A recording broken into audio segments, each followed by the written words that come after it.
Pour la première fois depuis sa création, la Biennale Experimenta propose une exposition art-science à la Bastille, de salles avec 8 œuvres visuelles et sonores qui font écho aux enjeux environnementaux, des œuvres qui intriguent comme celle de Virgile Abella, un pendule acoustique.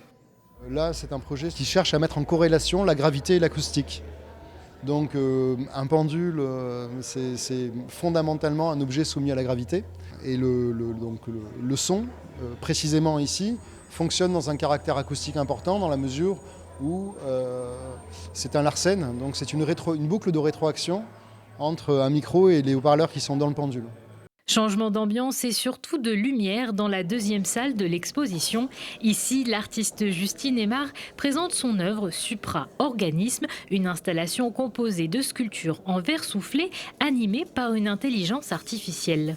Aujourd'hui, toutes ces intelligences artificielles nous permettent de voir de l'invisible et de générer des choses que l'œil humain n'est pas capable de décrypter. Et c'est un dispositif qui m'intéresse beaucoup, qui me fascine beaucoup. Et donc on a travaillé sur la génération de prédictions futures de cet essaim d'abeilles qui sont en fait implémentées, incarnées dans ces sculptures en verre.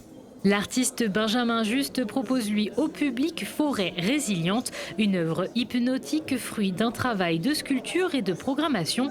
L'artiste vient d'abord découper les pièces de bois en suivant les cernes de l'arbre, des pièces qui bougent ensuite à un rythme précis. Ce rythme-là, il est donné par un écran vidéo qui est de l'imagerie satellite. Ça a été développé par Global Forest Watch qui travaille sur la surveillance des forêts. Et moi, je vais, à travers un programme, en fait, lire ces données-là et les transmettre aux pièces de bois qui vont se mettre à bouger au rythme de la déforestation mondiale. Cette exposition hors du commun pour les yeux et les oreilles est à voir jusqu'au 22 octobre.